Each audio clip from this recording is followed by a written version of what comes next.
Hello, welcome back to the Fruit of Grisaia. We're back. The next day, just as scheduled, Makina and I returned to the Mikina Academy dorm a little before noon. Although the total length of our trip was barely more than a day, for Makina it seems to have qualified as a genuine adventure.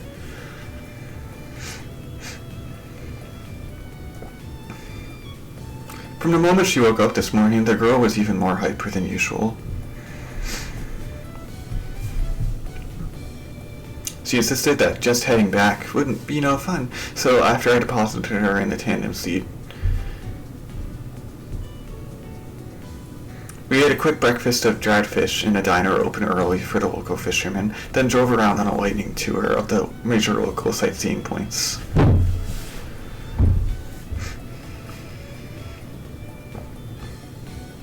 We eventually winded our way back leisurely back while taking frequent breaks.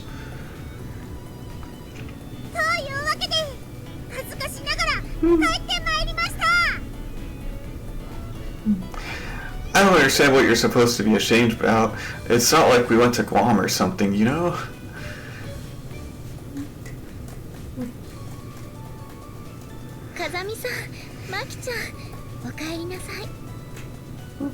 Yeah, we're home.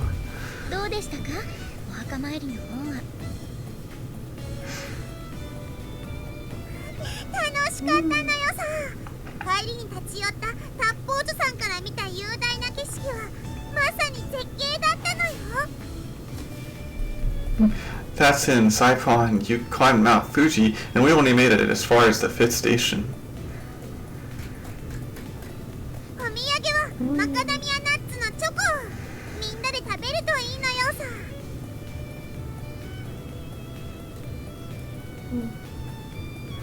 Now it's Hawaii. Incidentally, the things you're waving around with a giant grin on your face are rice cakes with black honey.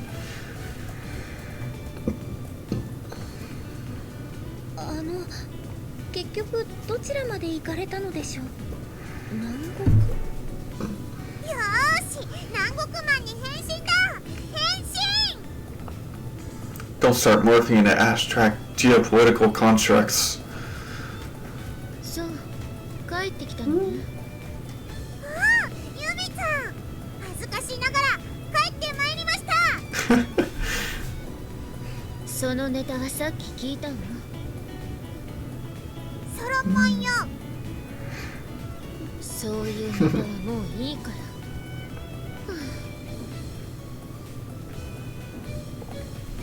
Bombarded by Makina's raw energy, elevated beyond baseline levels into something perilously close to a frenzy, Sakaki sighs heavily, her expression vaguely gloomy.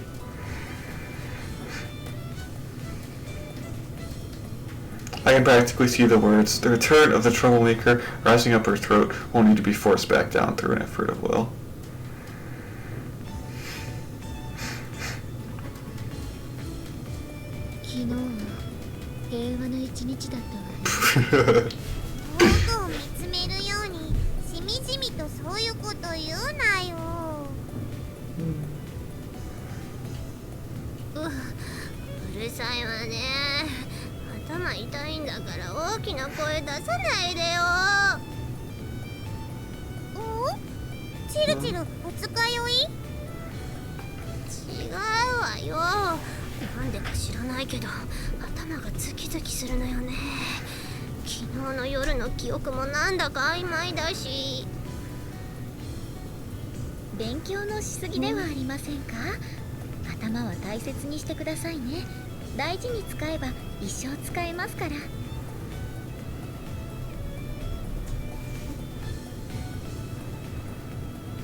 No, just wondering where to begin jabbing at that. I mean, the idea of mature studying is enough to make you die laughing. And if your head ever stops functioning, your life's over. So the second part of the sentence is a meaningless truism. What? But first and foremost, you're the one who judged that deranged blonde to be a threat and subdued her through blunt force. Truism. さみさんがどうしても突っ込みたいのであれば潔く突っ込まれますが、できれば突っ込まないでください。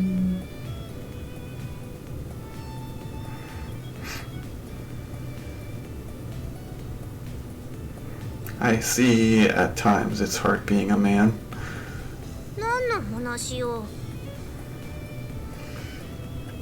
突っ込みたがる男と突っ込まれるのを嫌がる女、ままならねえもんだな。よくわかんないけど、とにかく静かにしなさいよ。あんた、なんか妙にテンション高くない？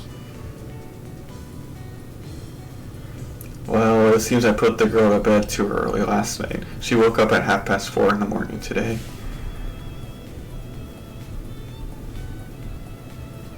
Didn't seem like she was going back to bed anytime soon, so I ended up leaving a little earlier than planned. We improvised a half-done little sightseeing tour on the way back.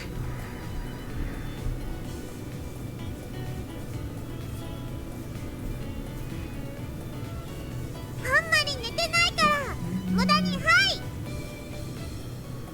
それに追加して旅行のバカンス気分の余韻がまだ抜けていないようね。楽しかったということだけは覚えていて、何を見てきたのかまるで覚えていない。遠足から帰った小学生ってきっとこんな感じなのね。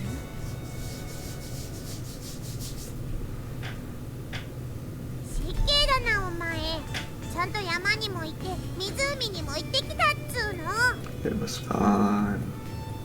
じゃあ何山に登って何湖を見てきたか覚えている？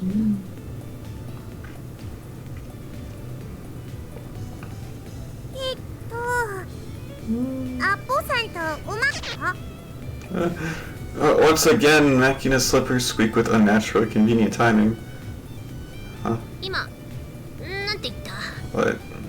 What did she say? I don't know. 返すその勇気、敬服します、みちる様。Close, but no. They're both the tallest mountains in their countries, but that one's in the Philippines.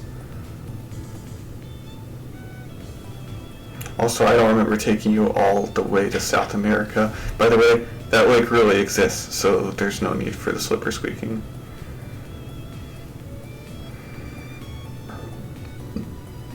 全然惜しくないじゃないのよ。というかイリスさん、あなたわざと言い間違えていない？そぎゃんこつは仲よ。熊本？ Well, I don't know. Maybe this is a bit of a rebound? 何それ。 Even Makina wouldn't run around streaking on a visit to a grave. Maybe this is just a recoil from all the time she spent actually behaving herself.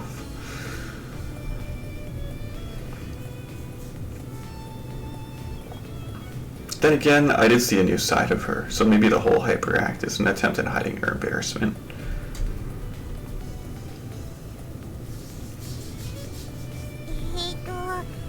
そういうこと言うのよくないよ。キャラがブレるじゃんかさ。 In any case, I'm glad we got back in one piece. なんだかお疲れのご様子ですね。Yeah, I won't deny I'm a little worn out. Amani's Bobotar is fine for tooling around the neighborhood, but it's just not that suited for long-distance travel. I couldn't quite stomach taking that thing onto the expressway, so we came all the way back on local roads. That probably contributed to the fatigue as well.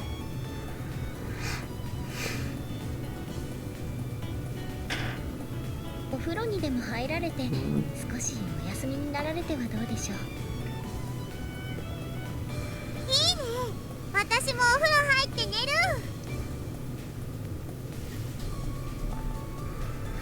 Hold on, don't you have your part-time job this afternoon? 2時からなのよさ。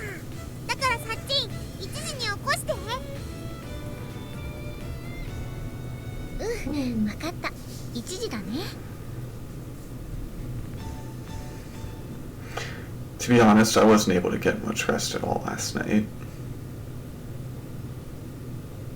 I've had a surprising string of days recently where I've managed to get a solid 8 hours of sleep, so I'd almost started to forget.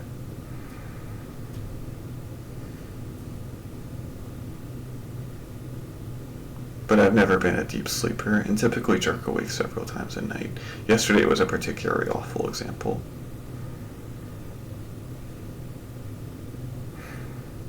It's not like I'm physically exhausted, but I can definitely feel something like mental weariness weighing down on me.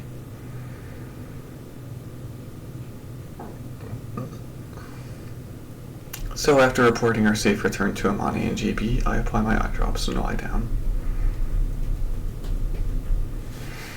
Practically the moment my eyes close, some tense cord inside me snaps at last, and I tumble down into unconsciousness.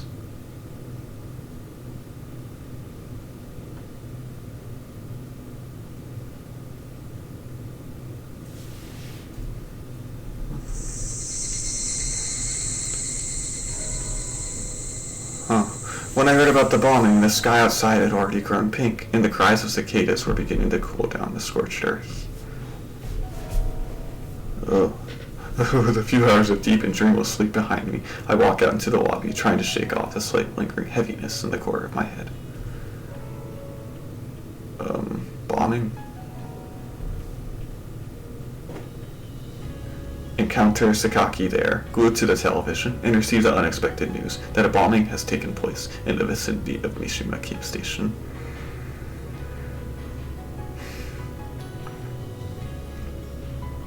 According to the news program she's watching, an automobile parked by the road in the shopping district abruptly exploded around 6 this evening.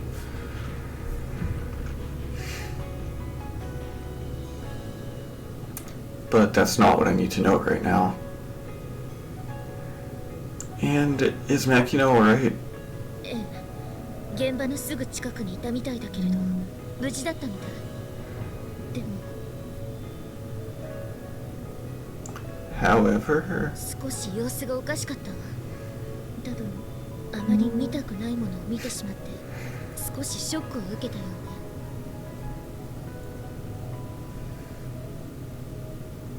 うね。 I see. And where is she now? 小峰さんが付き添ってスオーさんの部屋で横になっているわ。今はそっとしておいてあげて。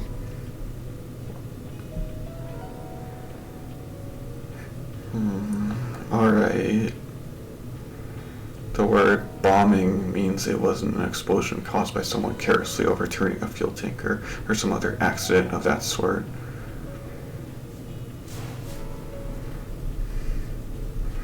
It looks like the vehicle that exploded was a standard-sized passenger automobile, but from the low-resolution images on the television news program, it's not possible to identify the model or brand.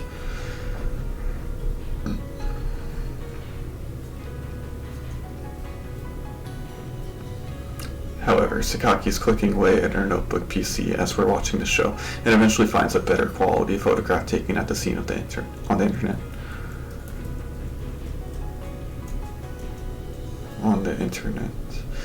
Through that, we're able to establish it was a German luxury car.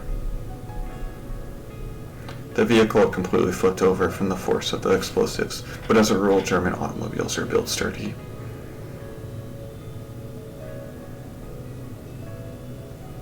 The body itself may be damaged beyond the point of repair, but the cabin wasn't crushed or deformed. At a glance, I'm willing to bet they used Semtex, and the explosion clearly occurred underneath the car.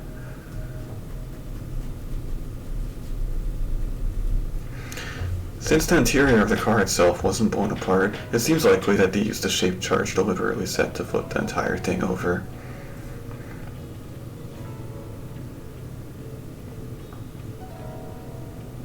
That would seem to suggest they didn't know ahead of time which seat their target would be using.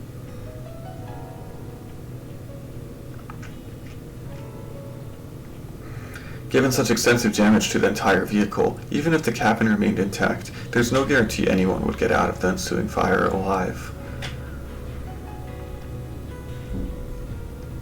この事件はイリスさんに関係があるという話はしたわね。Yeah. それは単純にイリスさんが偶然事件に遭遇したという話ではなくて、イリスさん本人、あるいは彼女の実家であるイリス家に大きく関与しているということなのよ。What do you mean?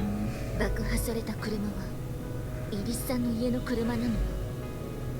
乗車していたのは運転席に専属の運転手が1人、そして後部座席にはイリス家の人間が乗っていた。 Who was it? イリス・サリナ、イリス・マキナの妹よ。 Her younger sister, Makina's sister was... Why was she even...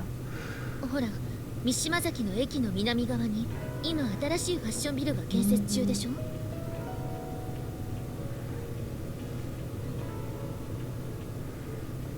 Yeah, that one that was supposed to open before summer vacation but ended up getting delayed. I remember Amane mentioning something about this. From what she told me, the place was going to be something like a mall focusing on high fashion. Numerous brands had signed on as tenants, along with restaurants and a movie theater.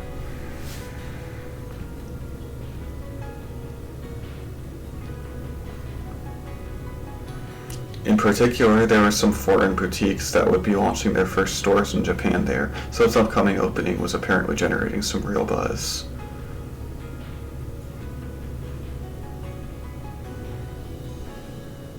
その工事の遅れ自体にもいろいろな裏があるようなのだけれど、今は関係ないと考えては問題ないわ。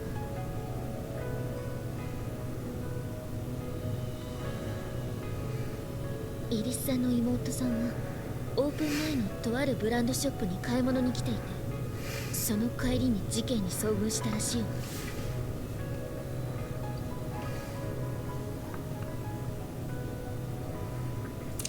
Why do you know so much about this? 知っている人間は何でも知っているものよ。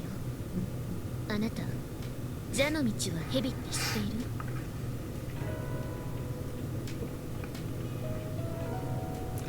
Well, I know what the phrase means. そうじゃなくて、そういう名前の会員制の情報サイトがあるのよ。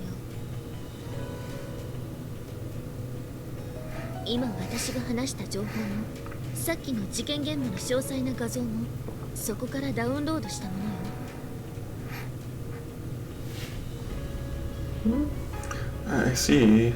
JB's registered on a similar site, actually. It's impossible to join without the recommendation of an existing member. A new account is in the tens of millions of yen, and even the monthly fee is in the millions. I remember her complaining about their ridiculous charges.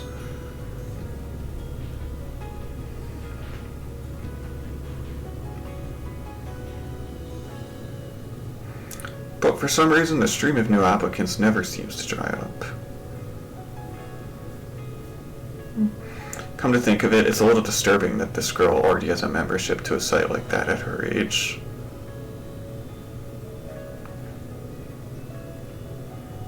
それなりに信頼のおけるサイトとはいえ、得られる情報には限度があるし、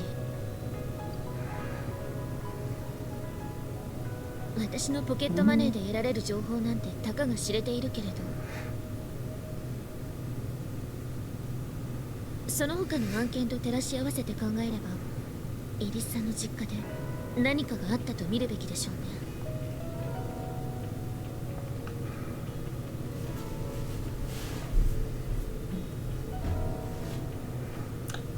What's that something supposed to be? それが分かっているようなら、私だってこんな回りくどい言い方はしないわよ。これはあくまでも私の勝手な予測だけれど、イリスさんが実家を追われる原因にもなった誘拐事件、あの事件の引き金にもなった原子力発電所絡みの案件がまだ水面下で動いているのかもしれないわね。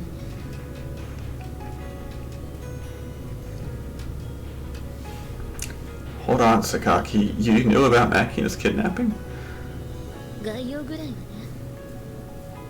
私の実家とも無関係ではないし、興味本位で調べたわけではないということは理解しておいてほしいわね。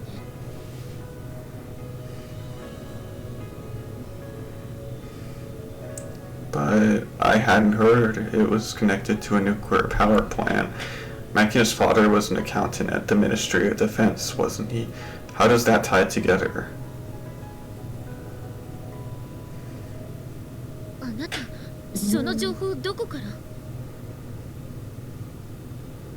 A superior at my part-time job.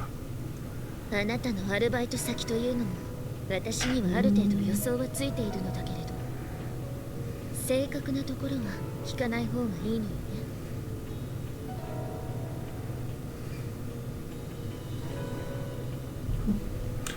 That'd be appreciated. Also, I'm nothing but a part-timer. Try to keep that in mind. そうね。今問題にするべきはイリスさんが何を見てどう関与したか、そこに尽きるでしょうね。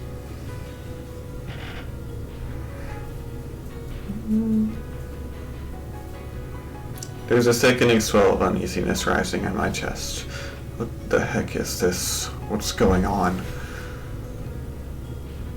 マキちゃん、やっと眠ってくれました。 Is it alright to leave her alone? はい、今は静かに眠っていますし、みちる様が付き添っていますから大丈夫です。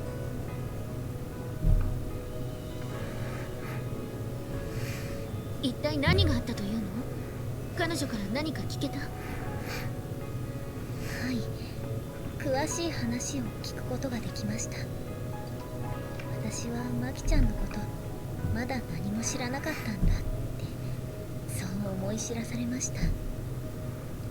Why was Makina on the scene of the bombing in the first place? 現場にいたというわけではなくて、近所の喫茶店とホテルにパンの配達に行っている途中だったようです。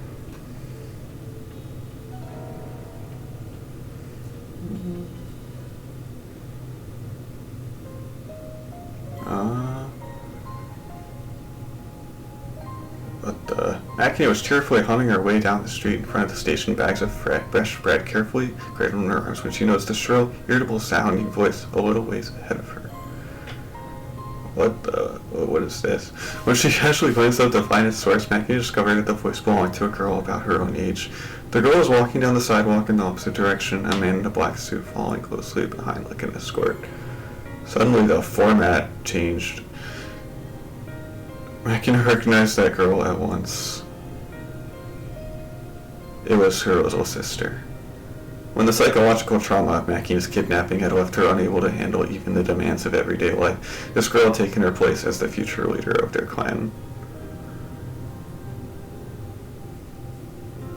Although Makina thought of her as a sister, their fathers were different. She was the product of a lengthy tryst between Makina's mother and a man from the Branch family.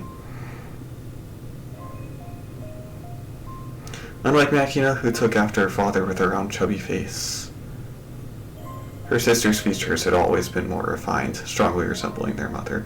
As a child, Makina had been envious of her appearance. But today, that shapely face was contorted in irritation, an expression that spoke of stress and deep-rooted frustration. 私が来ることは事前に知らせてあったし、希望する商品も伝えてあったでしょうに。どうしてちゃんとサイズを揃えておかないの？商売をする気がないのかしら。それとも私をバカにしているの？申し訳ございません。事前通達に不備がございました。後日屋敷の方へ届けさせますので、どうかご容赦をいただきたく。 As the voices drew closer, Makina reflexively hid herself in the shadows. It was an old habit. If Makina hadn't taken ill, her sister never would have been placed in her current position. She'd probably be living normally in the Branch family even now. At first glance, this pampered, ultra-privileged lifestyle might seem preferable to that. However, Makina had learned from Kazami Yushi that a life totally free of inconvenience only hinders your growth as an individual. And today, she couldn't see the girl in front of her as anything but an unfortunate, robbed of dreams, hopes, and freedom in exchange for empty luxury. She felt a twinge of something very much like pity. Makina had been the same way once. It was only after her arrival at Mihama that she came to understand the virtues of a normal existence. Biting her lower lip, she whispered a sympathetic apology inside her mind. I'm sorry, Sachin. Makina first learned she had a little sister when she was 5 years old. As the eldest daughter of the family's head, she'd been raised as an only child, but when she learned that her mother had borne a child to the Branch family's second son, only a year after her own birth, she was genuinely happy. At the time, Makina didn't really understand the implications of her mother giving birth to the child of a man other than her husband, and the reasons why that child couldn't enter the main family or even meet her older sister were equally mystifying. In the first place, Makina wouldn't even have learned of her sister's existence if not for a butler's careless slip of the tongue. But once she did know, Makina developed a burning curiosity toward the girl she'd never met. Every once in a while, she would pay her sister stealthy visits, observing her life from afar. Every time she spied on that little girl, living a normal life as a member of the Branch family, the knowledge that she had a sibling grew more real to her. Many times, Makina would come to the verge of calling out to her, only to hold back at the last moment.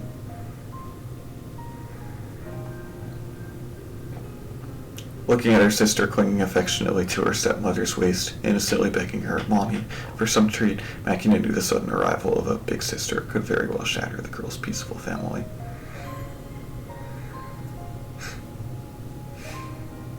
She could never bring herself to take that risk. But Makina didn't stop taking the time to go see her sister. Eventually, she invented a nickname for the girl she'd never spoken to, developing a one-sided, make-believe relationship. Even the day she was kidnapped, just before going to her language class at cram school, she'd been secretly watching her little sister from inside her chauffeured car.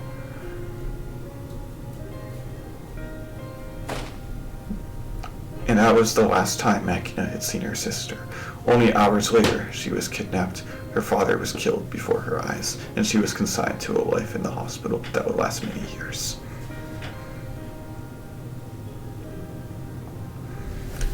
Makina knew the girl was her little sister, but the girl didn't know her. There was no real reason she had to hide. After a moment's hesitation, she emerged from her hiding place, resettling the bread in her arms, and just as she'd done in the old days when in a slightly playful mood, she carefully forced a nonchalant expression onto her face, then began to walk toward her sister.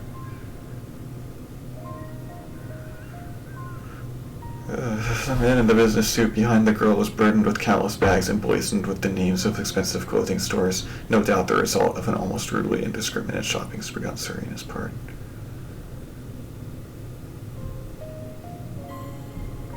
The trip was probably less about buying clothes than it was venting built-up stress from the heavy responsibilities and expectations placed on the family's future leader. Makina remembered doing something very similar to herself, even as a child. Similar herself. Been a while, huh? As they walked past each other on the sidewalk, Makina offered her sister a silent greeting inside her mind. They had passed each other by like this numerous times before, although only Makina knew it. Every time it felt as though the words, "I'm your big sister," would slip out of her mouth. But they could never make it past the tip of her tongue, and today was no different. It just wasn't a possibility. Her sister's current position was founded on her absence. For another thing, Sarina had almost certainly been told she was dead. Even if it was permitted, Makina wouldn't know how to begin speaking to her, let alone what they could talk about. Makina glanced over her shoulder, catching a glimpse of her sister being helped into a sleek black car stopped by the side of the road. It was reassuring to see her sister was being taken care of, but that thought reminded Makina that she herself no longer had a place in the house she was born into. She couldn't help feeling a slight prick of sadness. But today, she had a hard-won family of her own, the students at Mihama. They'd given her things her real family never could. Feeling her heart grow lighter, Makina clutched the warm bread against her chest and drew a deep breath, drinking up the comforting scent of wheat. A small smile spread across her face. Once this delivery was over, the day's work would be done. She wanted to run home and see everyone, to give Amane a call in Tokyo. Buoyed by those thoughts, she took a step forward, and in that instant,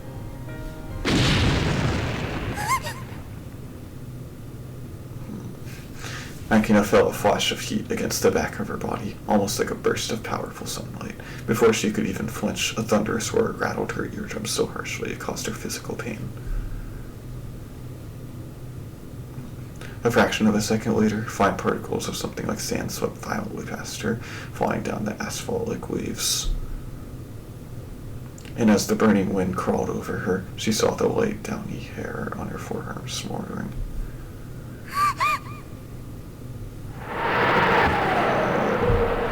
With a strangled half-scream, Makina squeezed her eyes shut just before the massive wave of heat knocked her down onto the sidewalk. For a moment, she couldn't process what had just happened.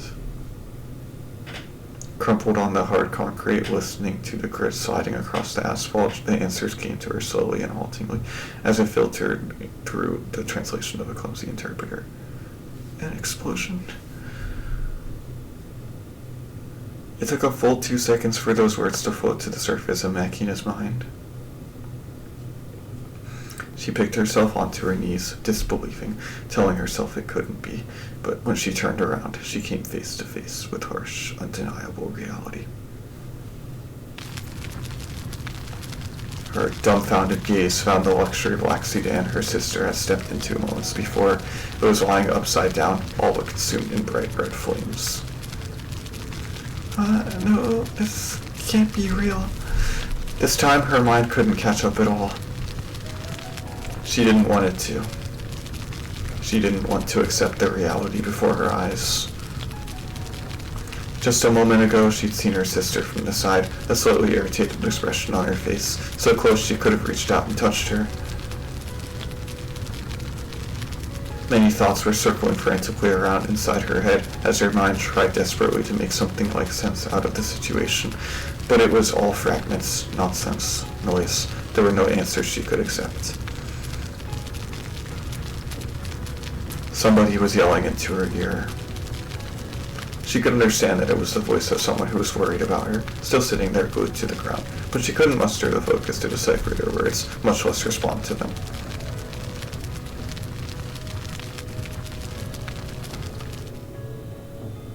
Makina didn't move an inch from that spot, until, at last, the voice said, "We need to get out of here," and firm hands pulled her to her feet. マキちゃんを寮まで連れ帰ってくれたのは八百屋のご主人でした。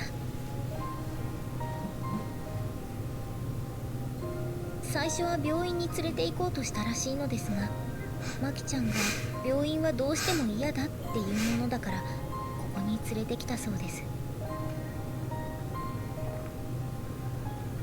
She's not physically injured, right? はい、右腕に赤くなる程度の軽いやけどを負っていますが、冷やせばきれいに治ります。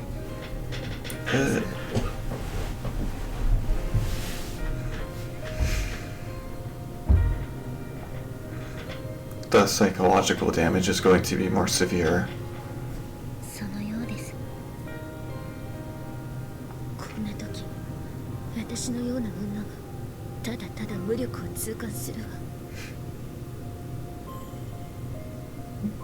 Sakagi's words express my current feelings to the letter. I don't know what to do. I don't know how I'm supposed to talk to her. I don't even know what sort of expression I should have on my face when I go to see her.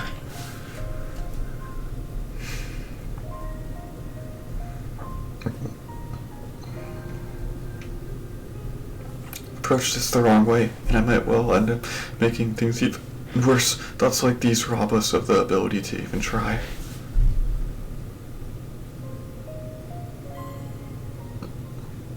But I suppose there's one thing only I can do, small as it may be. イリス・マキナが事件に巻き込まれたそうね。You're on top of things as always. Where'd you hear about that? あなた、蛇の道は蛇って知っている？ Yeah, I am. It's a membership-based information exchange where you sort of people gather, right?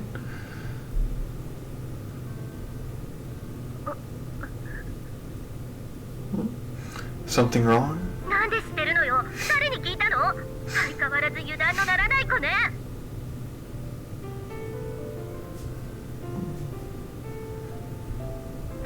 Anyway, how much information did you manage to gather over there? どれくらいと言っても新聞やニュースと大して変わらないわ。市ヶ谷としてもまだ警戒とも言えない様子見のレベルだしね。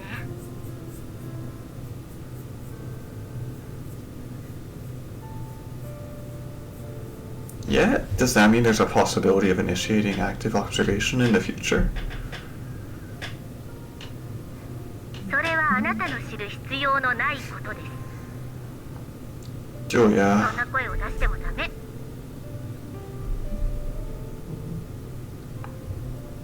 Can I come to your place tonight? ダメ。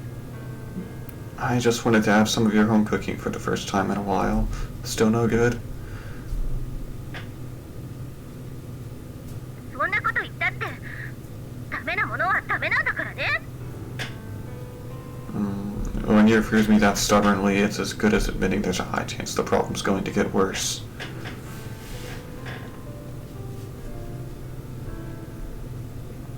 Does this have anything to do with you not picking up your phone lately?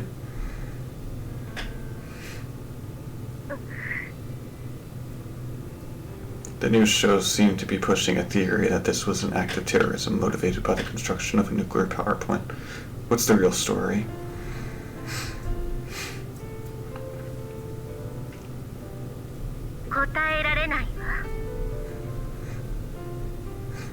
I see. Sorry, I'm not looking to harass you here, but can you answer 2 more questions? Whatever information you can give me is fine. 言ってみなさい。聞くだけは聞いてあげる。 How's Makina's younger sister doing? ニュースで流れている通りよ。命は取り留めたものの、予断を許さない状況が続いているわ。 Will she make it? なんとも言えないわね。皮膚や臓器の移植が必要なレベルだとの情報が入っているし、近いうちに海外に移送して提供者を待つという噂もあるわね。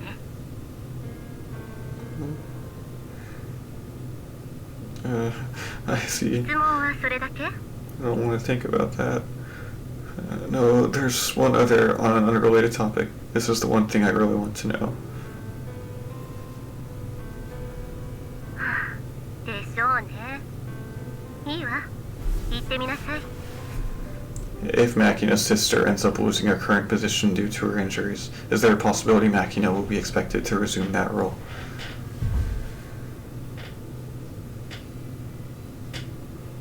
その回答は拒否するわ。 Let me rephrase it then. Is there a possibility Makina is going to be in danger going forward? あなた、どこまで嗅ぎつけているの？ Essentially nothing. My nose is just twitching, that's all. It was basically a leading question. そうね。このままあなたに憶測だけでおかしな行動を取られても迷惑だし。正直なところを話しておくけど、イリス・マキナに危険が及ぶ可能性は決して低くはないわね。私の見立てでは 70% の確率で何らかの接触があるでしょうね。だけどその件に関しては近いうちにあなたに声がかかる可能性が高いわ。だから今は余計なことをしないでちょうだい。通常通り命令に備えて待機していなさい。 In other words, no independent use of force outside the range of self-defense. その通り。犬は犬らしく、主人が紐を引くまで小屋でおとなしくしていなさい。怪しい人が来たらふてくされてないでちゃんと吠えるのよ。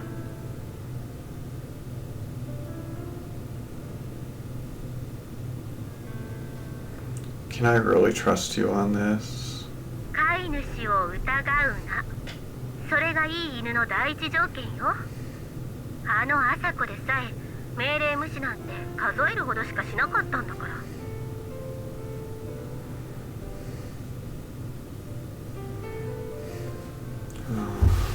Alright, try counting them. 1回、2回、3回、4、5、6、7。 You're running out of fingers fast. うるさいな。あの女の真似をしたってろくなことにならないわよ。いいから命令があるまでおとなしくしてるの。いい？わかった？ Yes, mommy. あんたみたいな可愛くない子、産んだ覚えはないわよ。話はそれだけ？もう切るわよ。 Yeah, thanks. I'll be in touch. Well then, what to do? It's clear that things are going to get troublesome in a number of ways, but as always, I'm in the dark on the specific details.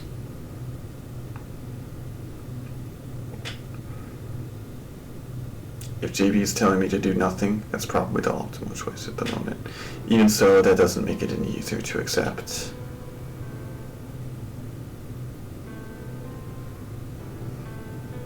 Get moving before you start thinking too much was a favorite saying of my master's, but JB is fond of acting on the basis of incomplete information is like asking for disaster.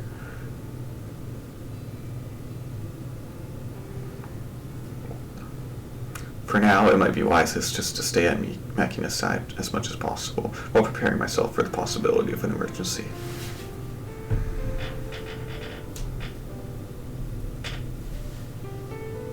There's no need to overthink this. I know what I want to protect. I can see it clearly now. Ideally, I'd love to extinguish the source of this fire before the sparks spread in our direction, but if that's not a possibility, I just need to be ready for when things do get ugly.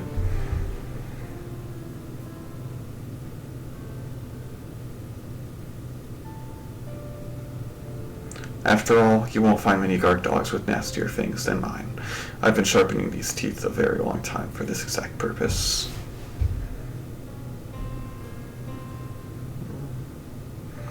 Teeth made to catch prey by the tail, drag them close, and rip out the windpipe in one bite.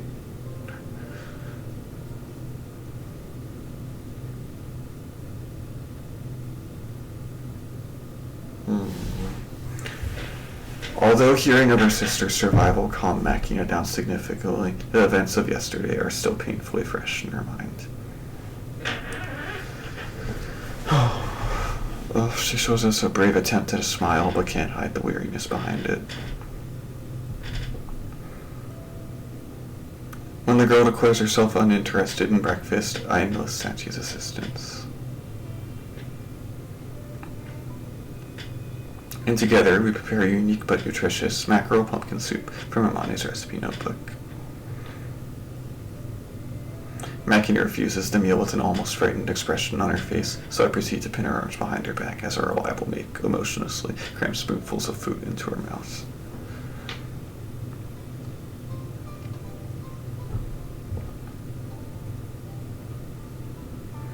Through this admirable display of teamwork, we successfully force-feed the girl the breakfast her body needs.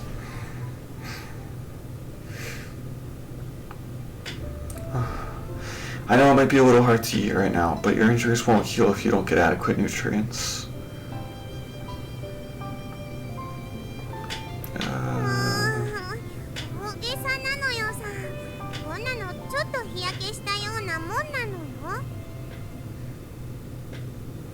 You're lucky this time, yes. Just be grateful that explosion didn't give you an afro.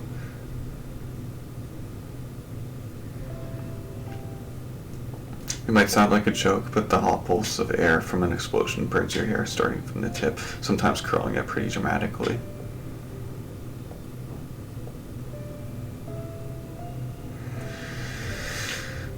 As a general rule, it's a good idea to brush a hand over your head when a bomb blast goes by.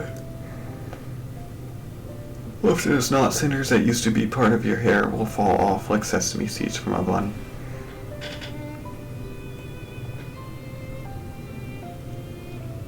Alright, this is a good opportunity. Why don't I teach you the anti-explosive self-defense procedure? おお、何それ。言葉の響きだけでもちょっとかっこいい感じなのよさ。 Listen up, Makina. Ever heard some guy in a suit mutter, "It's getting dangerous these days," while looking over their morning paper?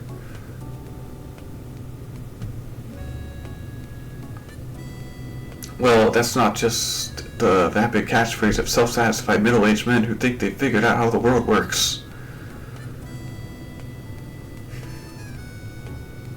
As you were reminded yesterday, there truly are countless dangers working all around us.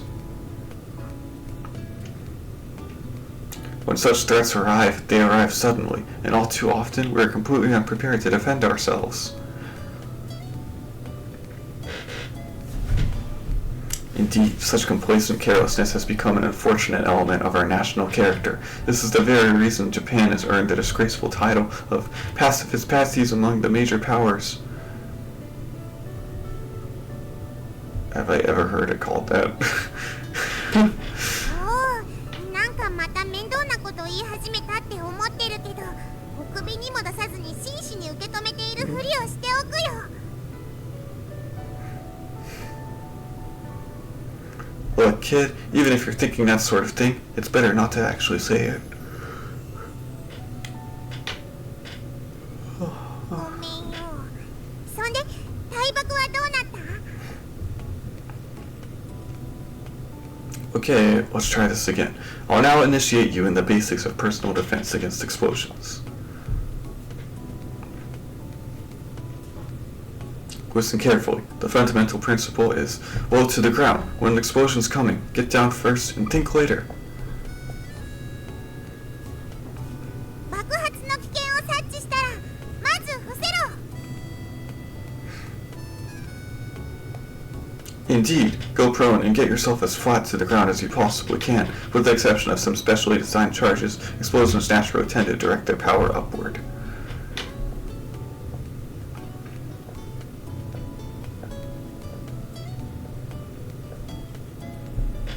If there's a foxhole nearby, claim it. Doesn't matter if it's filled to the brim with a mixture of muddy water and excrement. Doesn't matter if your buddy's pathetic corpse is lying inside. Jump in without a moment's hesitation.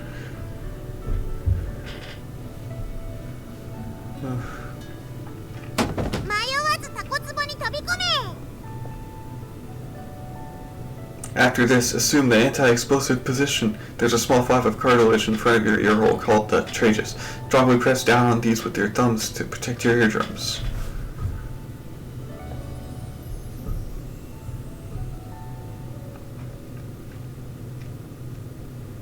Next, open your mouth wide. This reduces the burden on your eardrums and keeps your lungs from popping like balloons under the pressure of the shockwave.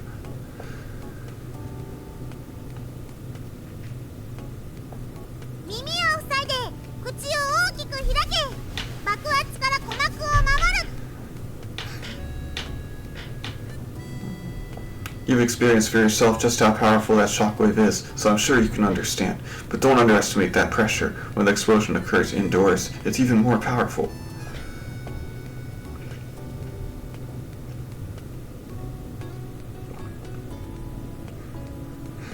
If you're close to the blast, it's like being squeezed in the hand of a giant. The pain is intense. Sometimes the pressure can push your eyes clean out of their sockets.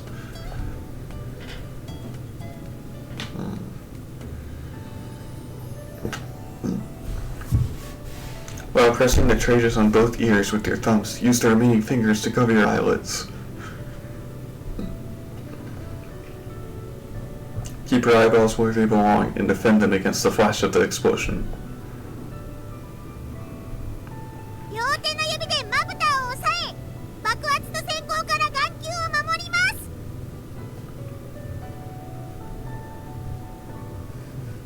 Good. Alright then, next up, we're beginning image training based on a hypothetical scenario. Situation as follows. Recon mission in the subtropical jungle. The time, dawn. Your enemies are powerful local guerrillas. They're well equipped and have excellent morale. Enter the scenario. Enemy raid! At my abrupt startle, Makina throws herself flat to the ground. The enemy have ambushed you. Your position is pinned down by machine gun fire.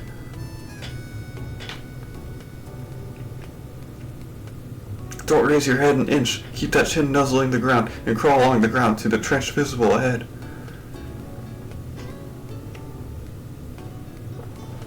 Just as instructed, Makina creeps along the floor on her knees and elbows, clutching an imaginary rifle.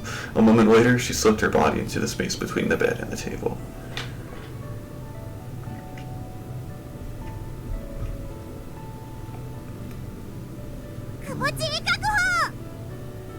As Makina screams this report, she repositions an imaginary iron helmet on her head in order to gain a clear field of vision. Not half bad. She seems to be pretty deeply into the scenario.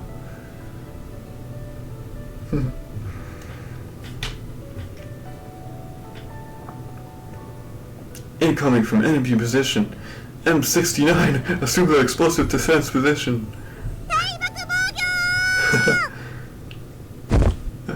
Makina promptly plugs up both her ears, opens her mouth wide, and strongly presses down on her eyelids. Lowering her body as close to the ground as she can, she melds her body with the trench, tensing in preparation for the blast. Okay.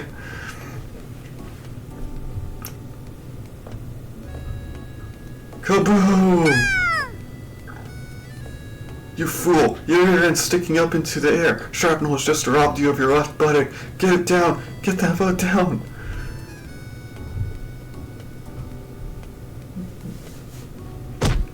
I vigorously trampled down on Makina's rear end to emphasize the point.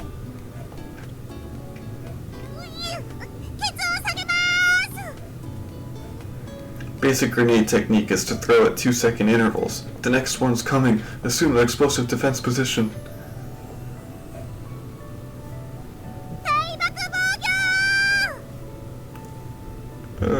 Okay. Come on!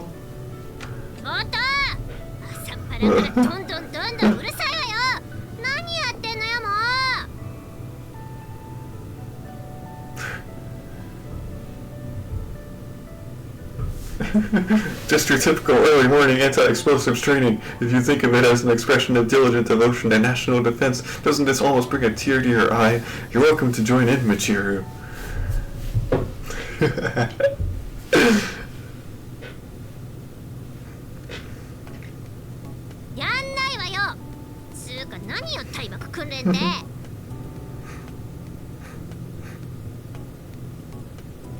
As you know, Makina happened on the scene of a terror bombing yesterday afternoon. Accordingly, we're training to deal with similar scenarios. There's no downside to acquiring as many survival skills as you can.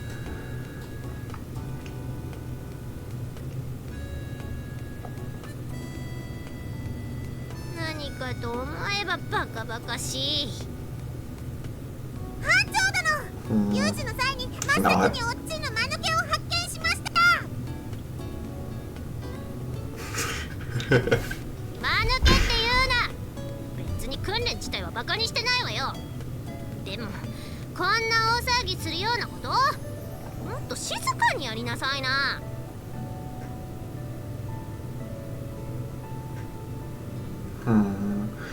Well, I thought a silly over-the-top game might briefly get Makina's mind off the fact that her little sister's fighting for her life, but...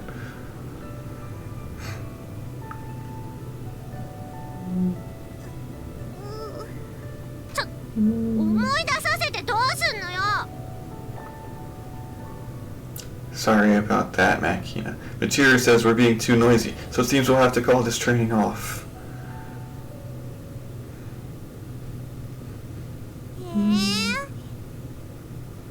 It may be nothing but an innocent safety drill, but if the local civilian populace can't be convinced, we have no choice but to discontinue it. Please understand, Makina.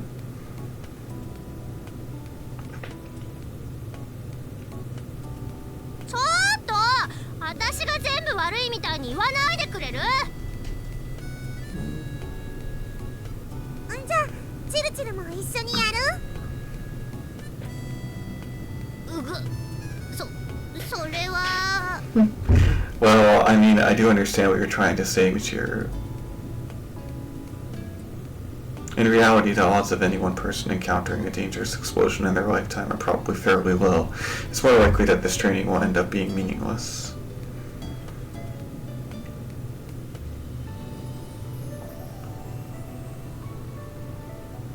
But worst comes to worst, won't the people who wasted a few minutes planning for the what-ifs be the ones who get out alive?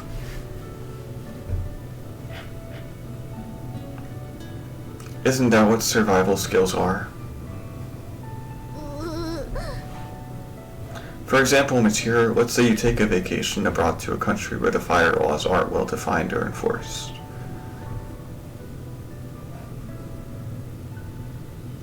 As you're gobbling down a tasty local delicacy, a fire breaks out in a crowded restaurant. I guess. As panicked customers stampede to push their way through the single doorway, you glance upward and notice the flames slowly reaching their way to a cylinder of propane gas. What do? Think fast. Well, this is the difference between a person who's been trained and a helpless spectator. やけに具体的じゃないのよ。 I'm sure most of this is going in one ear and out the other. You're probably not even taking me seriously. But even so, there's something I feel obligated to tell you.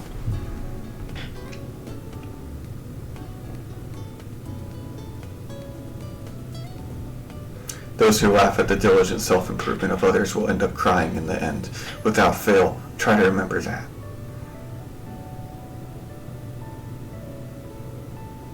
なんか私間違ってた？チルチル、間違わない人なんていないんだよ。そして間違いに気がついたのなら正せばいいんだよ。人生をやり直すのに遅いなんてことはないのよさ。今すぐ正していけば全然間に合うんだよ。だってチルチルはまだ生きているんだから。 Actually saying something nice, なん Makina. かちょっといいこと言ってるじゃない。まさか解かれた。マキナに人生を解かれたというの。この私は。 In conclusion, it doesn't matter if you approach this as a kind of a game. Remembering the basic principle somewhere in the corner of your mind is good enough.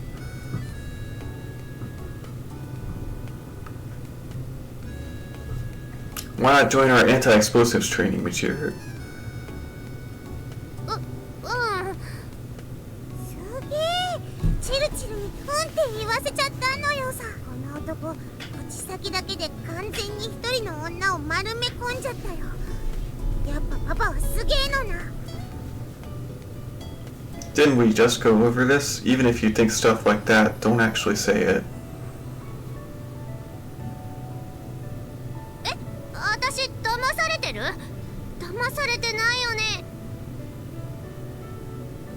Michiru, my friend, think this over carefully. I have no reason to deceive you. Even if I did, hypothetically, it would be the result of my concern for your well-being. You understand?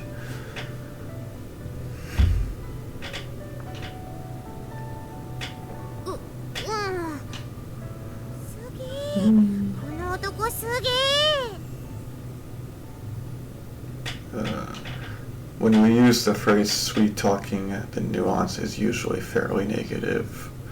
You tend to imagine someone coaxing an innocent through insincere lip service, but there's nothing inherently wrong about persuasion.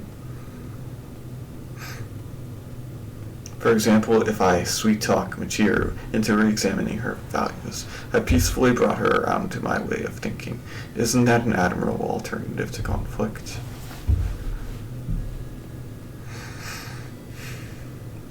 I guess that's a good perspective. Granted, it's hard to feel too self-satisfied about this particular outcome.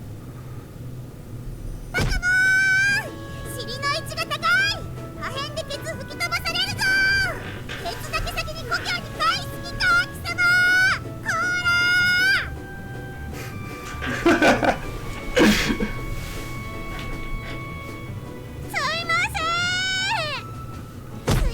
るかボケ返事はレンジャーだと教えたばっかりだろが貴様レンジャー This is awful. It's just too much. Makina presses herself flat to the earth in the explosive defense position. Makina mashes a heel down onto her posterior, snarling viciously. You can feel a slight glimmer of conscience in that the girl at least removed her boots first, but seriously. Where did she even pick up this demon marine drill instructor routine? She's impressively proficient at the verbal abuse.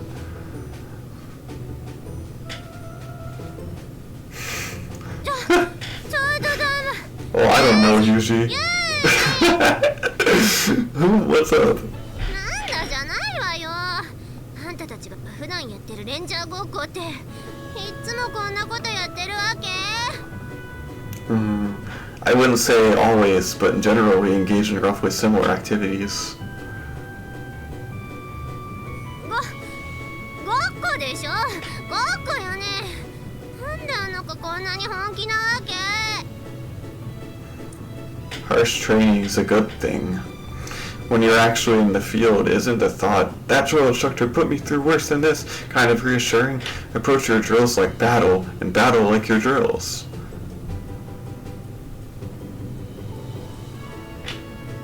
Exactly. Yeah. それ間違ってない。だって私たち学生よ。 There's nothing wrong with the theory. If anything's wrong about this scenario, wouldn't it be the way you swallowed my crap hook, line and sinker?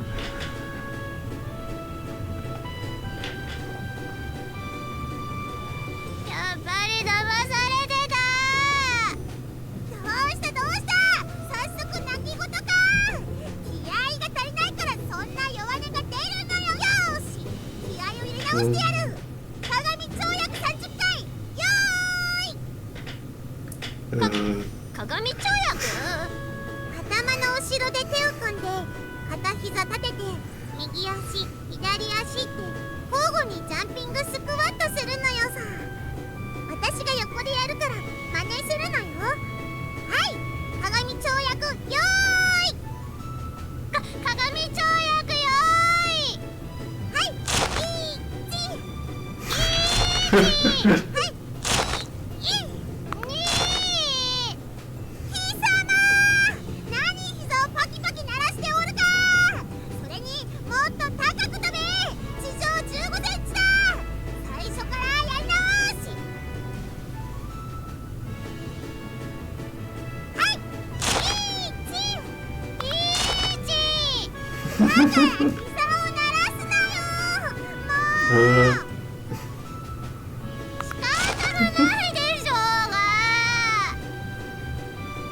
Well, I don't think rattling knees honestly matter much either way, but busting your balls over any arbitrary little thing they can find is a drill instructor's job.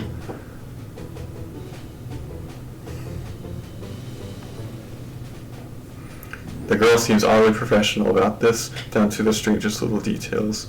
Have to admit, this might feel a little too realistic for our game.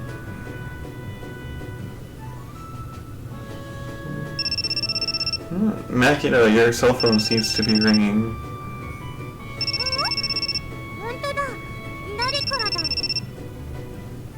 う。 Makina takes out her phone from her pocket and checks the caller ID screen, but...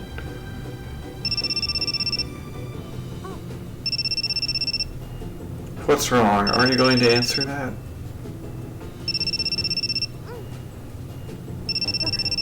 レンジャー松島、私が戻るまで続けるように。レンジャー。 With those words, Makina trots off toward the nearby bicycle parking space, her phone still buzzing away. When it comes to people calling Makina's cell phone, Suomane would be by far the most likely possibility, followed by Komine Sachi.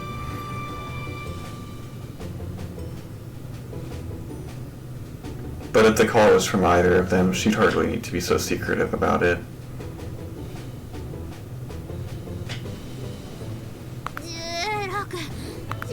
16、17、18、19、20。Hey there, Pachiro, you can stop now. Sorry about dragging you into the game. ねえユージ、なんか私ちょっと楽しくなってきたかも。That's so well, good for you. じゃあ帰っていいじゃん。 Your knees. Pachir's knees rattle violently as she continues her vigorous sleeps. Depending on how you look at it, the strange smile on her face could be seen as the delirious expression of a soldier fallen prey to self-destructive despair.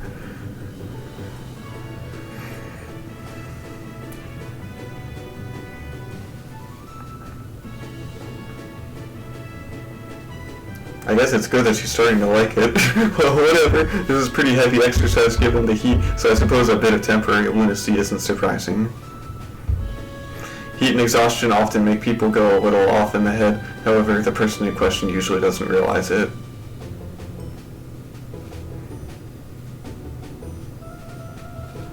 Asuko once told me a story from a time she'd been shipped off to a war in South America.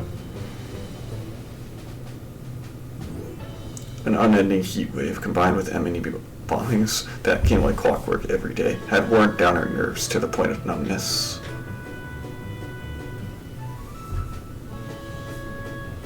Eventually, the company commander was wounded in action, and a new first lieutenant who arrived from the rear took over. He was apparently a timid man, prone to trembling in his trench when the bombs began to fall.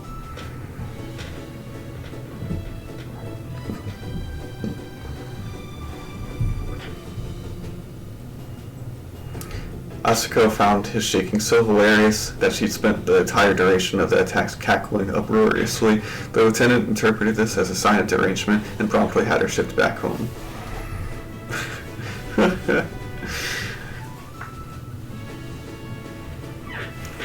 What's abnormal, what's normal depends entirely on your circumstances and perspective. Granted, I'm tempted to interpret Michiru's current actions as evidence that she's lost it, but to Michiru, this course of action might seem like the most reasonable thing in the world.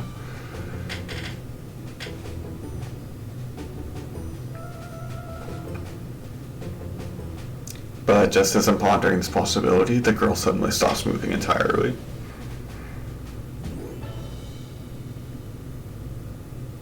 Squatting down, she wraps her arms around her knees and begins to mutter indistinctly at the ground.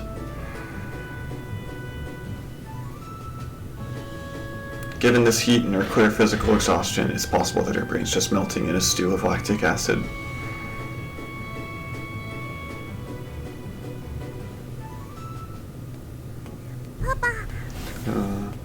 Oh, hey, Makina, what's up? Who was that?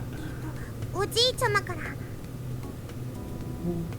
Grandpa would be ね、私のママのパパ。 the former head of their Risa family. And what did he have to say? ここじゃちょっと。 I see. In that case, let's head somewhere a little more private.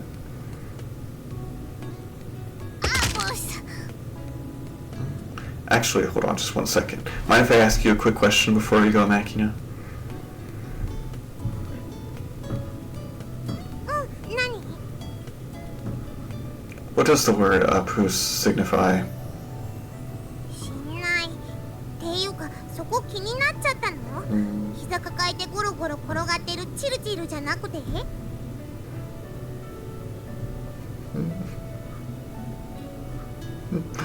I mean, she's laughing, right?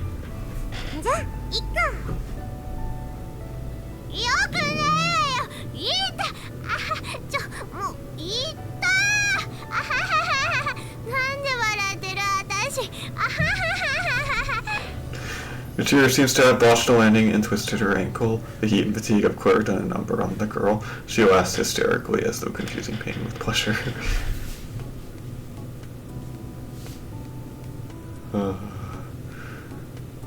Well, now, what to do? For the moment, Makina and I surround the girl at a distance and poke at her with a stick.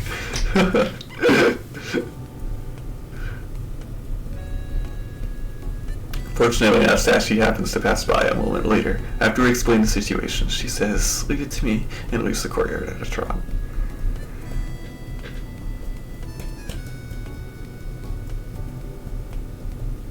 Assuming the maid had run off to call an ambulance or something of the sort, we wait by Michiru's side offering encouraging words. This continues for about 15 minutes or so.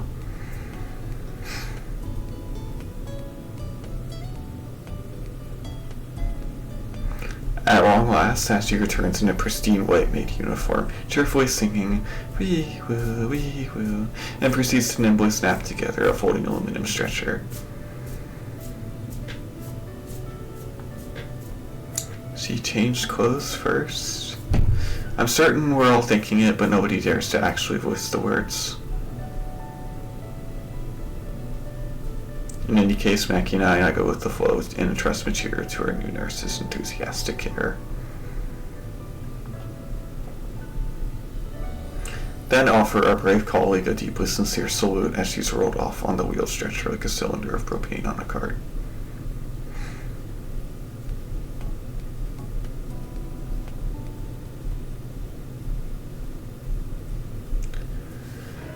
So, are you willing to tell me about that call? っていうか、パパには聞いてほしいのよさ。I'll listen. はい。おう、マキナか。久しぶりだな。はい。おじいちゃま、お久しぶりです。でも、どうして？すまんがマキナ、もう少し大きな声で。私ももう年でな、耳がよう聞こえ。The person on the other end of the line was Makina's grandfather. The call had been placed directly by Irisu Haruchika, the man who'd led the Irisu clan before his retirement. お前ももう知っとるとは思うが、サリナが事故に遭った。あれは事故なんかじゃないよ、おじいちゃま。事故なんだよ、マキナ。あれは不幸な事故だ。わかるか？わかりたくもないよ。マキナよ、どうだ？そろそろ家に帰ってこんか？今さらだよ、おじいちゃま。何を今さら言い出すんだよ。そう怒るな。私がお前の見舞いに行かなかったのにも、それなりの理由があってだな。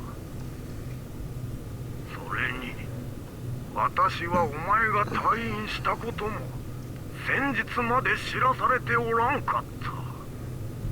A faction within the branch house afraid of Makina's potential return must have deliberately prevented that information from reaching him. However, when a hefty check of 70 million yen was issued in Makina's name, an inquiry from the bank found its way directly to her grandfather.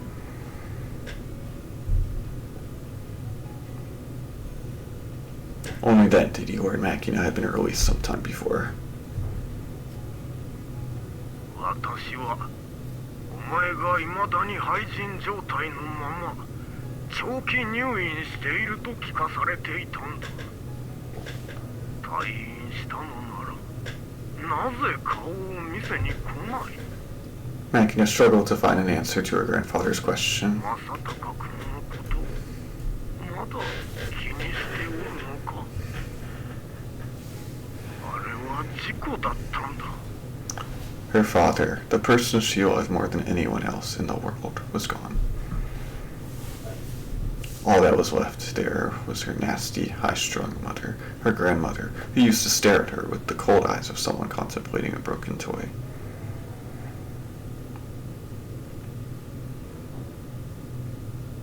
Her kind but willfully blind grandfather, utterly unreliable when push came to shove. And the servants who suffocated her spirit, justifying everything with the words, "I'm afraid these were my instructions." At a glance, that house offered everything a person could possibly want, but it was all a shell full of hollow people, a gilded prison.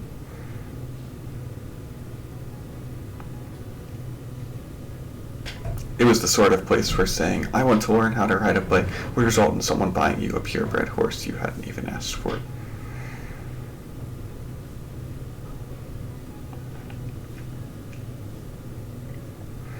What was there to miss about a home like that? おじいちゃま、私はもうあの家には戻りたくない。 They'd no doubt take good care of her if she returned, but only because they valued her as an asset or respected her position. Nobody there would even try to understand Makina herself. Some might say, so what? Sounds like a pretty good deal, and maybe they wouldn't be wrong.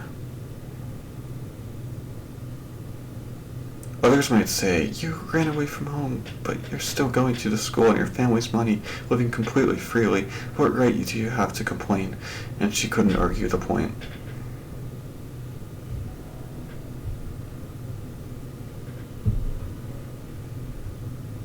But even so, just thinking about returning to their house made Makina's eyes fill with tears.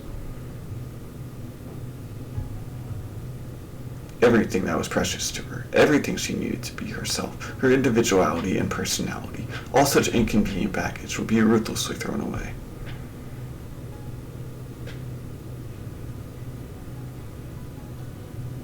Money and power were people beyond recognition. Makina knew that all too well. She was simply afraid of that house. お前の気持ちはわかる。背負うものの大きさを考えれば誰もができる仕事ではなかろうし、それが恐ろしくもあろう。だがそれゆえにお前にしかできん仕事でもあるということだ。戻ってこ。嫌だよ、おじいちゃま。マキナはもう昔のマキナじゃないのよさ。もう昔みたいにはなりたくないのよ。マジでか。マジだよ、おじいちゃま。ごめんね。もう嫌なの。耐えられない。そうか。しかしそうは言っても誰も認めんだろう。まあそうだな。すぐに戻れとは言わん。しばらく考えてみたらどうだ。1年後の自分、10年後の自分、そして30年後の自分がどうなっているかをよーく考えて、それから多分おじいちゃまはっていうか宗家の人たちは私のこと諦めてないと思う。もしかしたら今回の爆破事件だって私を家に戻すために宗家の人たちが起こしたのかもしれない。But if they'd screwed up even slightly, you could have gotten blown away too. もし事件を起こしたのが宗家の人たちなら、私があの場に居合わせたのは本当に想定外のことで、相当慌てたと思う。I don't really follow all this business with the main family and branch family. At the end of the day, what are their objectives here?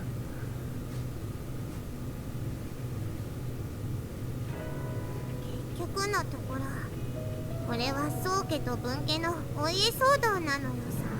宗家筋直系の私と分家の代表の妹、どっちが入助を継ぐかの争いで、あの人たちの目的はお金と権力。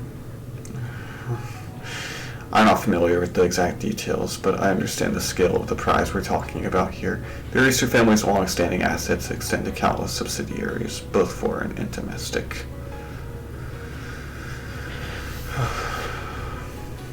It is all so complicated. They're not just prominent in industrial and manufacturing, financial and retail, but also major players in iron and steel, shipbuilding, and even armaments. The money flowing through their Risu apparently rivals the budget of a small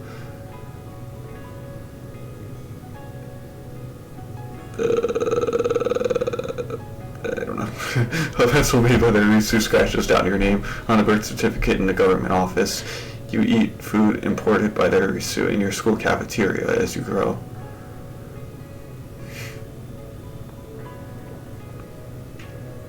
In time, you find employment in an enterprise under the Irisu umbrella.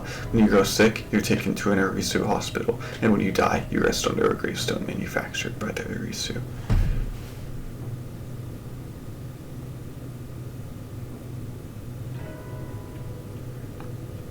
If you're born in Japan, it's all but impossible not to interact with that family in some way.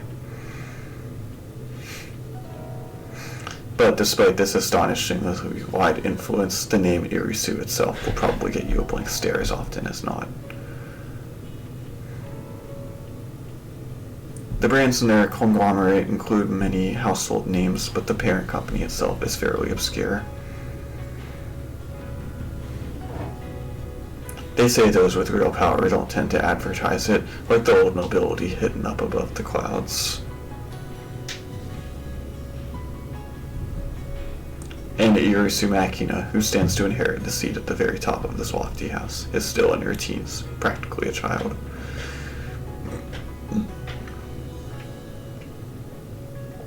Who could blame the girl at all?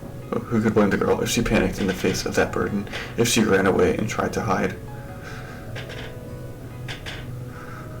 Your grandfather said you don't have to come back immediately, didn't he?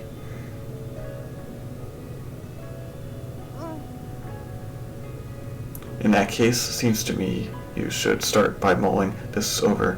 First of all, whether you're going to return to your family or not.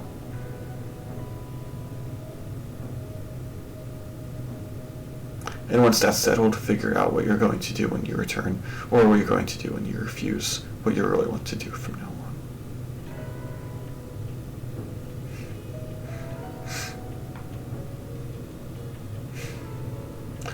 Your grandpa gave you the chance to deliberate about this, right? そうだけど、でもおじいちゃまだっていつまでも待っていてくれるわけじゃないと思うのよ。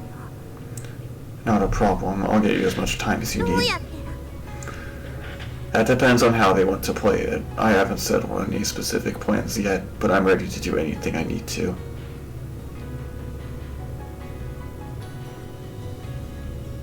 なんていうの？ That's right. Don't you remember? I made you a promise, Makina. Even if everyone else in the world became your enemy, I'd protect you. Those words weren't just for show. I really will do whatever I possibly can. You don't need to worry about a thing. Just go about your normal life exactly as you have. でも Don't worry, you've given me fair compensation for my services. There's nothing to feel guilty about. You're important enough to me that I was willing to make that promise. Heck, at this point, you've become my purpose in life.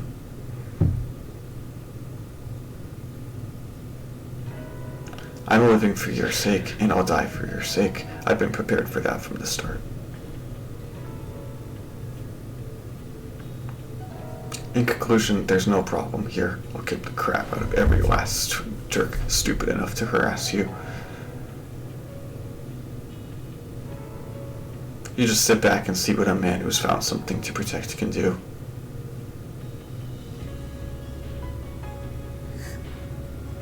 いいの？それでいいの？ I'm your father, remember? Showing off in front of our kids like this is what we do. There's nothing a father doesn't know, no problem he can't overcome. In other words, relax and think this over carefully. Whatever your choice, I'll accept it absolutely, and support you with everything I've got.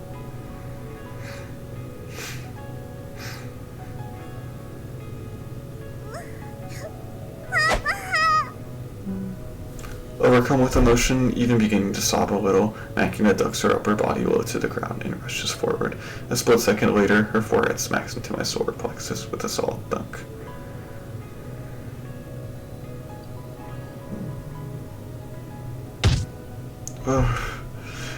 To be perfectly honest, the impact's so sharp it's difficult even to breathe properly, but sinking to my knees here would hardly help me keep the girl's hard-won trust. 1. Trust.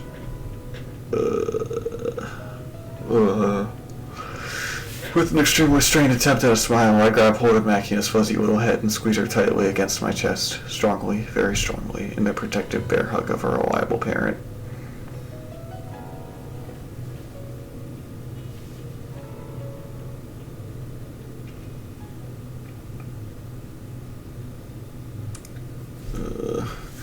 After that day, I've attempted to stay close by Makina's side as much as possible. It's no secret out there be many idiots reckless enough to try and pull anything inside this school, essentially a stronghold of the Sakaki family, but preparing for that long shot, what if, is my job.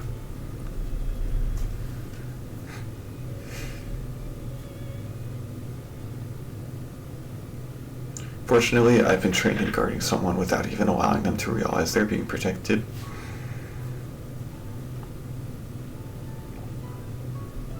The only real problem is night. Without a doubt, human beings are most defenseless when they're sleeping. It's the ideal timing for a raid or kidnapping attempt.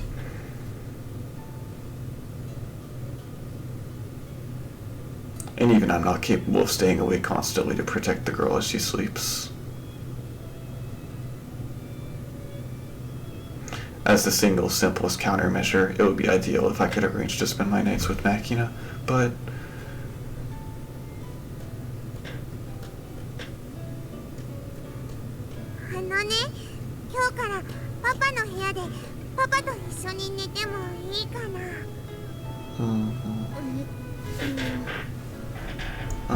caught off guard by this admittedly rather abrupt inquiry, Amane stares intently down into Makina's face for a long moment, then turns her laser-like gaze on me.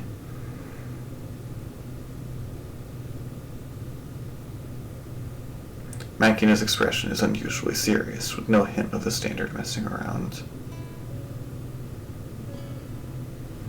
And although this would usually be the part where I deliver a karate chop to that well-positioned head of hers, I simply stand quietly behind the girl without raising any objection. Apparently, Amane senses something strange in the air. She lets out a long, soft sigh, then nods deeply to herself.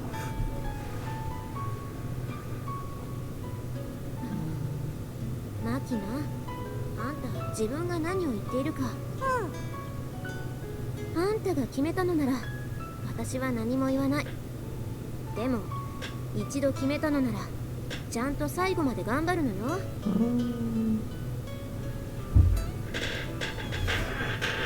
怖かったり痛かったりしても、途中でやめてって言っちゃダメよ。永遠に続く夜なんてない。必ず朝は来るから、頑張るのよ。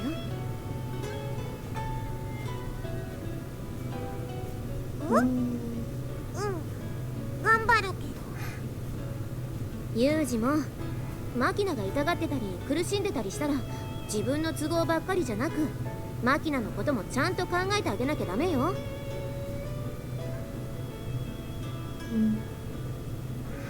Well, yeah, that's the plan. それとちゃんと否認はするのよ。コンドーム持ってる。Okay, Amane, let me return that question from a moment ago. Do you have any idea what you're saying?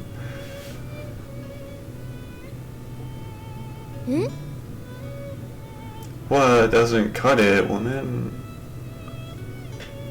Although it seems there may have been a slight discrepancy in our understanding of the situation, it was agreed that Makina would spend her nights in my room.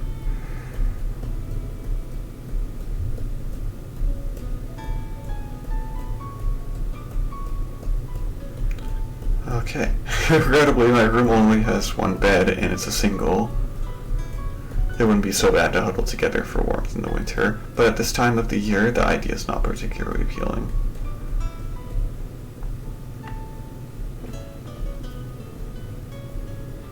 Yielding the bed to Makina, I spread out a mat and sleeping bag on the floor for myself.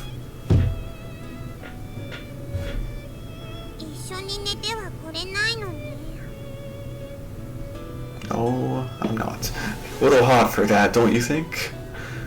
At my old school, 10 at night was lights out time, and by 11 they'd cut the electricity to the dorm off entirely. Even the air conditioners went dead.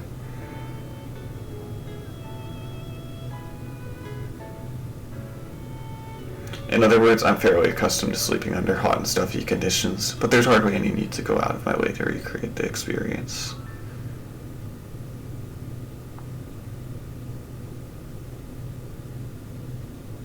And also, if by any chance someone really did attack, we'd be better off sleeping at different points in the room.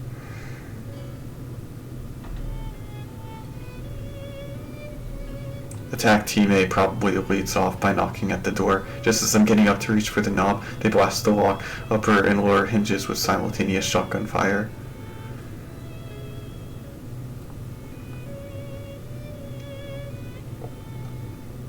As I flinch backward reflexively, Team B crashes in through the window to on the opposite side of the room and pincers us both. Doubt I'd be able to hold them off for even 3 minutes.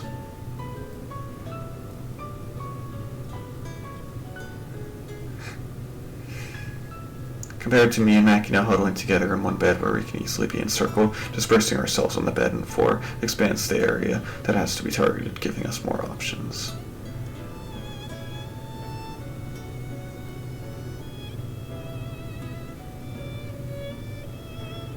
Alright, time to sleep. Get in bed.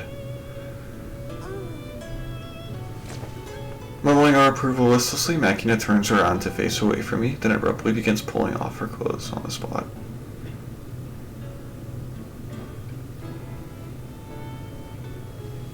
After stripping down to her underpants, she takes a big t-shirt gone all loose in the collar, presumably a hand-me-down from Imane, and pulls it over her head as a sleepwear.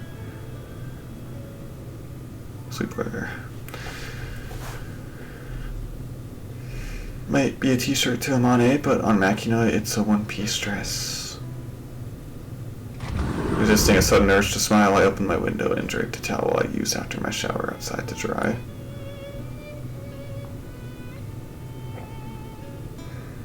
I carefully position the towel just well enough to hide the bed Makina's crawled into almost completely and deliberately leave the curtains open.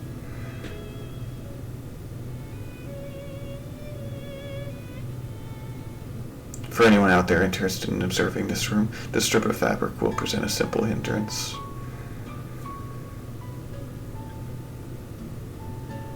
If the bath towel's position shifts even slightly overnight, it would suggest the existence of someone looking inside.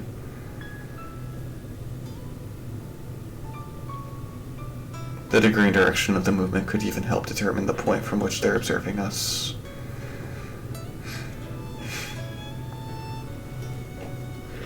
Basic tricks like this won't often accomplish much against a professional, but a multitude of small insurance policies is the best way to keep things safe and quiet.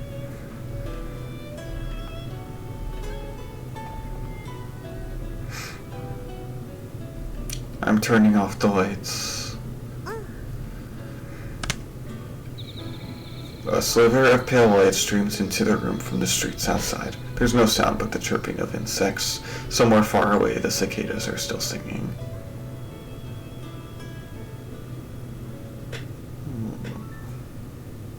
The bright city and warm concrete might have caused them to confuse night with day. I yawn inside my sleeping bag, feeling dull fatigue slowly spreading out from behind my eyes.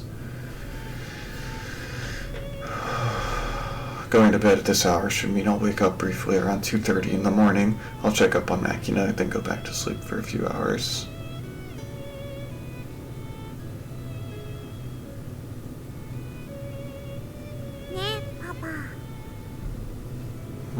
What's up?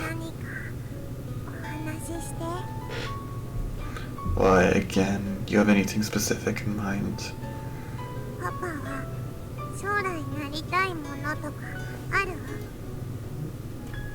Something I want to be, huh? I think this is the first time she's asked me about my future rather than my past. Putting aside the question of whether I'll even have one, it's not like I haven't daydreamed about it every once in a while.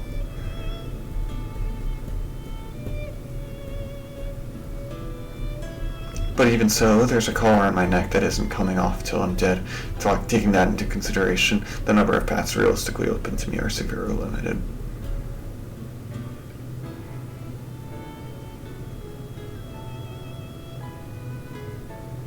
Let's see, guess I see myself ending up as a taxi driver, maybe? It's a classic choice for our employees. While spending most of your time working for a private taxi company, you get a minor allowance of 150,000 yen a month as a reserve member, ready to be called up when needed.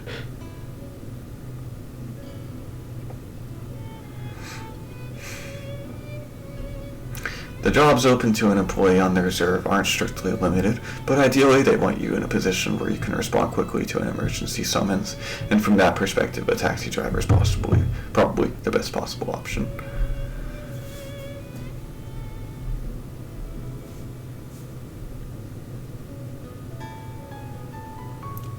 How about you, Makina? You have any ideas about the future? You don't have to think about the thing with your family. I'm asking about your dreams.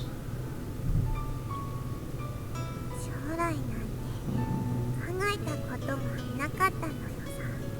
ただもう実家には戻りたくないって、そのことばっかり考えて自分が何をやりたいとか、自分には何ができるんだろうと、このままずっとこの学園にいたいって、ずっと優しい人と一緒にいたいって、僕全部そんなの許されないよね。 Well, you're going to graduate eventually. 最近はね、少し考えるようになったのよ。 Oh, mind letting me hear your thoughts? あのね、私今パン屋さんで修行してるでしょ。そんでね、いつかお金を貯めてパン屋さんを始めるのよさ。 That's right. She did say something about a sniper or a baker, didn't she? そのパン屋さんはね、海のそばにあって喫茶店みたいになってて、焼きたてのパンをお店で食べられるのよ。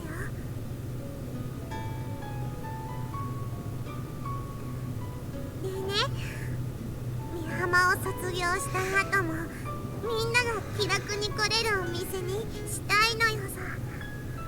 そうすればみんないつだって会えるのよ。 There's an idea. If you had a bakery like that, I could stop by in my taxi to hang out. もうパパには私と一緒にお店をやってほしいのよ。 What? I'm part of this too? そう。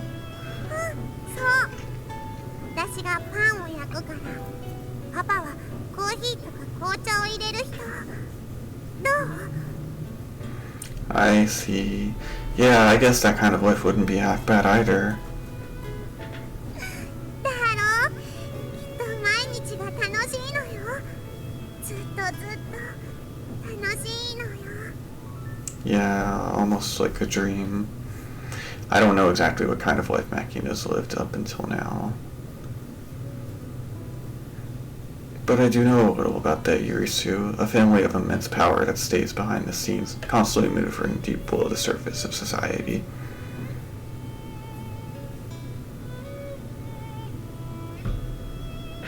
I know Makina didn't ask for the role they forced onto her shoulders.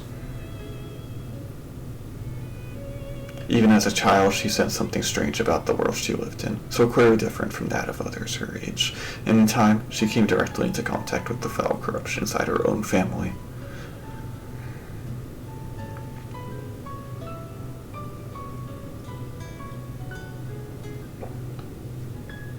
That corruption claimed her father, the only person in the Ariser household who had really loved her. She hasn't had a real ally since. Even that small goal of opening a bakery, hardly the wildest of ambitions, must seem like a faint and distant dream to Makina.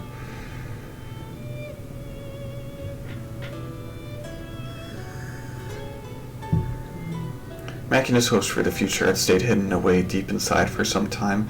Maybe speaking them out loud provided something in the way of catharsis. The girl's already snoring softly into her pillow.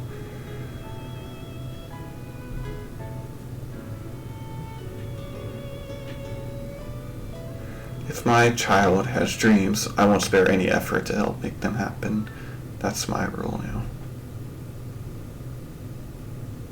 The problem is Makina's grandfather. The girls told him that she isn't going to return, but I can't imagine he'll accept that answer.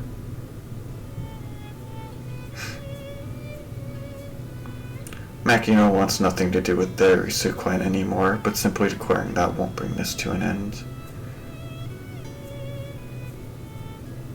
Even if we did manage to win over her grandfather, the Grisaia aren't a small enough organization to be swayed by the will of one soft-hearted individual.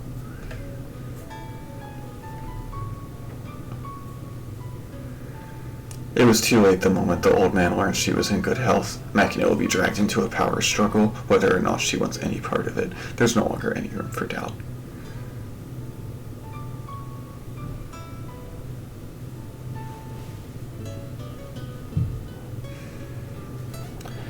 Even if I make the whole world my enemy, huh?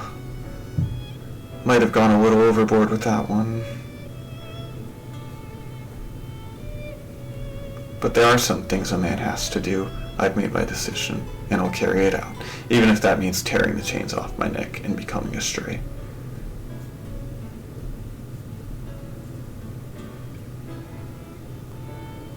I think this job might be the reason why I'm here, and in that light, it feels as though my life might have some simple meaning of its own.